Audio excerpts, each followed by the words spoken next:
Welcome to the Pacho Perspective, a place where I share my perspective on everything in the space between life and death. I'm your host, Pacho. Well, my Pachos, Chachos, as every year is with my freshmen, we have begun Romeo and Juliet, and today we covered Acts 1 through 3.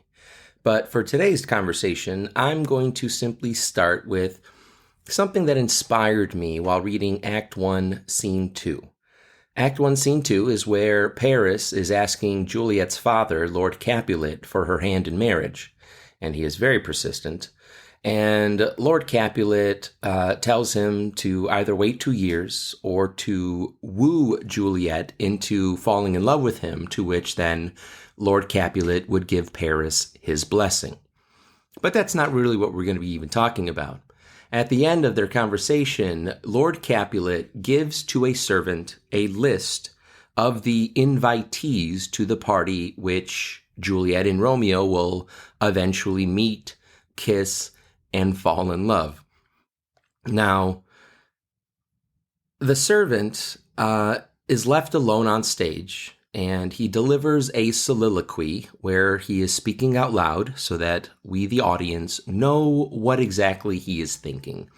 And in this soliloquy, he admits to being ignorant and illiterate, and thus unable to complete his task of inviting the people whose names are on the sheet of paper that was given to him by Lord Capulet, because he can't read the names that are on the sheet of paper given to him by Lord Capulet. And so he admits that he has to go find someone who does know how to read. And of course, as fate would have it, he bumps into Romeo. But that's really as far as I'm going to get in the summary of Romeo and Juliet, because as we were reading this aloud, I let my students choose roles, and then we don't perform it because they read it from their desk, but they read the roles, and every once in a while I make them pause and interject with some ideas and opinions and examples of modern time. And we were discussing how William Shakespeare presents the servant as not intelligent, right? He mixes things up, like saying that fishermen need their pencils and painters need their nets. Obviously, the reverse would be true, right? Painters would need pencils, fishermen would need nets. And one of my students made a comment saying that, oh, the guy is stupid. To which I said, that's not necessarily true. He's not stupid, he's ignorant.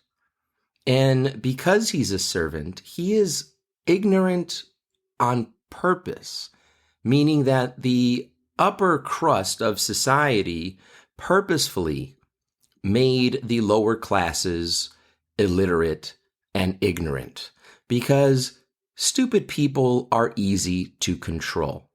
They don't know what their rights are. They don't know how to argue or debate for more rights.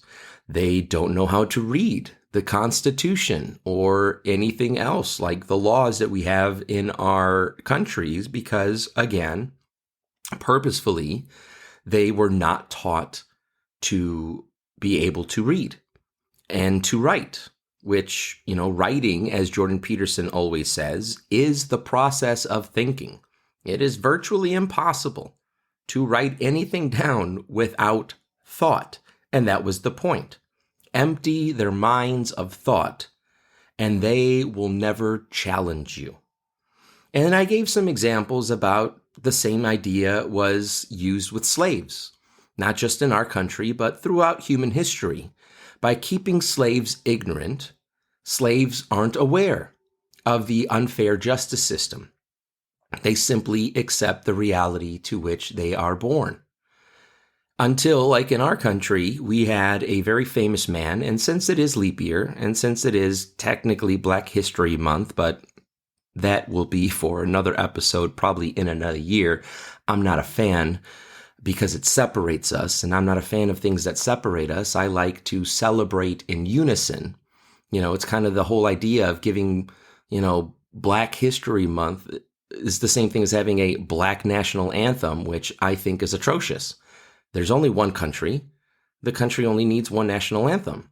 And the purpose of that national anthem, as well as our beautiful Old Glory flag, the Stars and Stripes, is so that we are all unified under an ideology, under patriotism, that we all see each other as equals and not necessarily the same, but given the same inalienable rights that our wonderful Creator has given to us.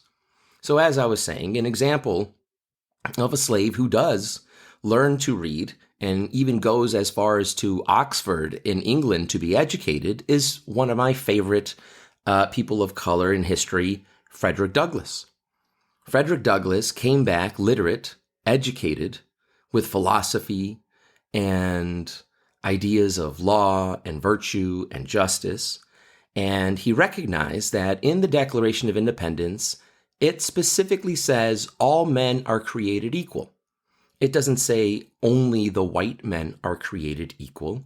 And so he began to inspire other people to recognize that truly the only way to fight an unjust system is to know the rules. And the only way to know the rules and to fight against them is to be able to read those rules.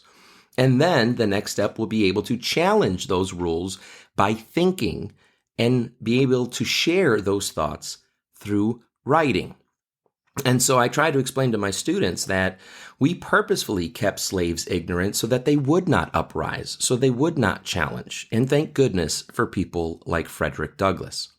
Then I moved on to the women's suffrage, because Susan B. Anthony is another wonderful example of women who, because of her father not being a douchebag and preventing his daughter from growing independent or being dependent upon a man and thus making her an independent woman, she read a little blurb in a magazine or newspaper rather that said, if you are an American citizen, come and vote. It is your responsibility as a citizen.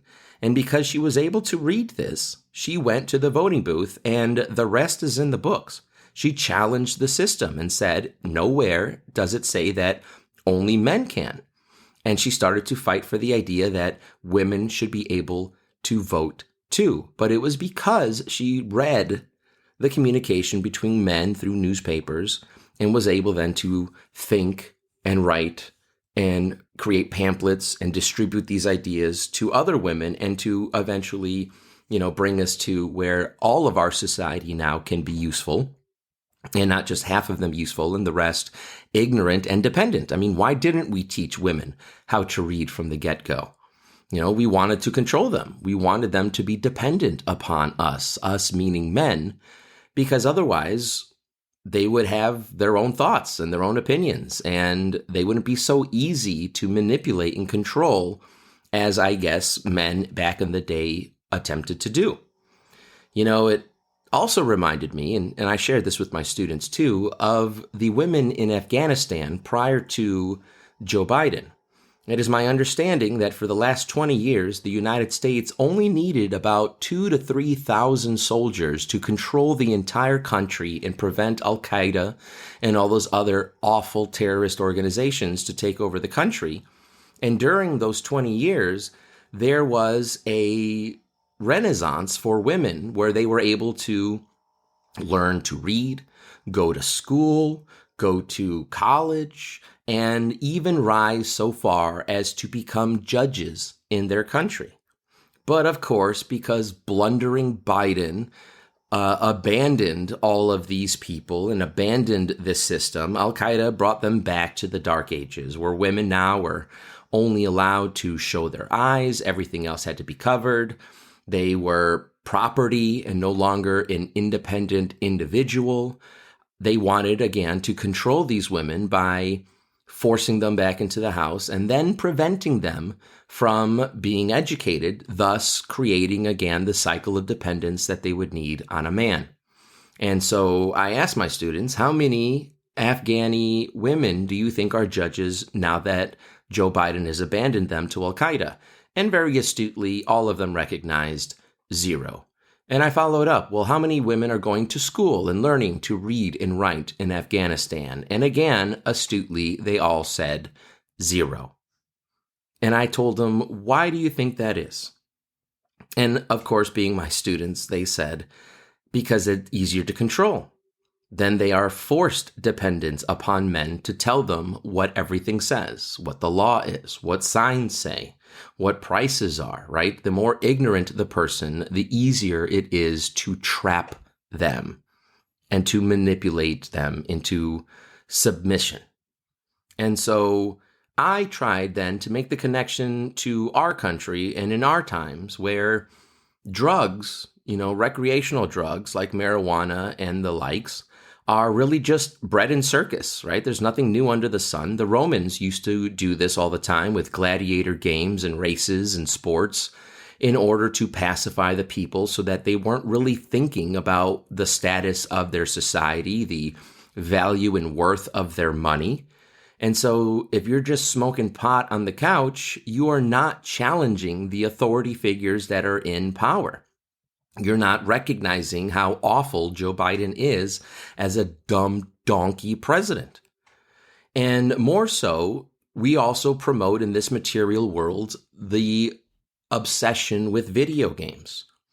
Because if they're staring at a screen, shooting usually in violent games or distracting themselves rather than reading, evolving, growing, creating their own ideas, being able then to invent new things that would benefit our society, they are simply pacified and ignorant. The whole virtual reality idea of putting on a device that shuts out the real world to put them into a fake world, again, is the same thing. If you are living in misery, but you put these glasses on, and now instead of living in filth, you are living in a mansion that you can design all to your liking on a beachfront property, you are not questioning or challenging the status quo. And that is the point. They are purposefully ignorant because rich people have power, and people who have power want more power. And they don't want to share their slice of the pie with anybody. They are more than happy for my students to be stereotypical statistics. They are more than happy with them getting pregnant early and dropping out of school to take care of their child. They are more than happy with these kids pacifying themselves with marijuana and fentanyl and everything else, because a lazy, ignorant person is no threat to the people in power. And so I tried to finish then the lesson by explaining to them again something that I tried to initiate from the very beginning. And I really wish all my colleagues and peers out there who refer to themselves as educators, as teachers, would teach this more than anything. They need to change the way they view education. It is not a burden. It is a gift. I tell them you need to change the way you view reading, because many of them hate to read. They would rather play video games. They would rather do drugs. They would rather involve themselves in sexual situations, not really emotionally understanding what all that entails, and then the consequences, which are awful and make them only more insecure when you give your body to someone who then no longer wants you because they're going on to the next person. Bag it, tag it, moving on to the next one type of idea. So they need to change the way they view reading if they want to change their lives for the better. And I really try to promote this idea that they must fall in love with reading, because reading is the key to their success. Reading empowered Susan B. Anthony. Reading empowered Frederick Douglass. Reading empowered all those wonderful women and young girls in Afghanistan who were rising to the top and contributing to their society in a beneficial way. And not only must they change their mind about reading, but they have to change their attitude towards writing. Many of my students in an English class don't want to write. They would love it if all I would do is give them multiple choice questions that they could easily answer and be done.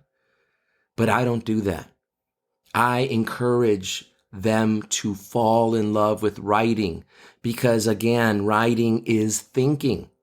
And if they can't think, they can't debate, they can't formulate their own opinions.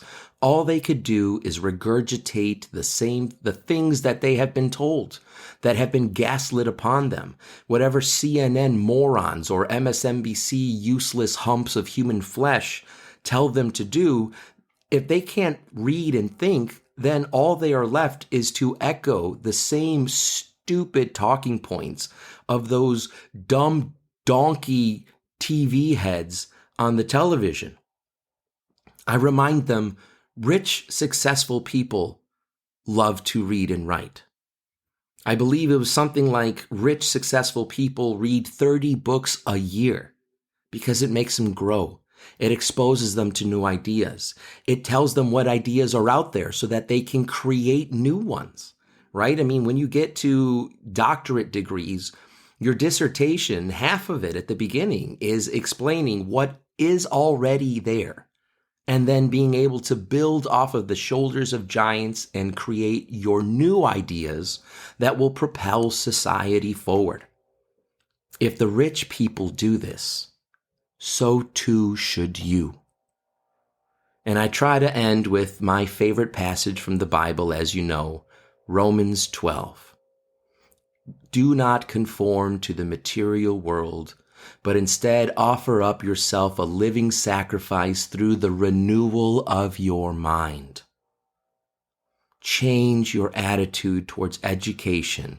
Embrace education as the key to every door that will open and give you all the wonderful opportunities that probably not even you could have ever dreamt of. And watch how nothing but joy follows. Well, my Pachos, Chachos, as always, I thank you for listening to me. I hope you have a wonderful week. God bless you. And I'll talk to you next week. Goodbye.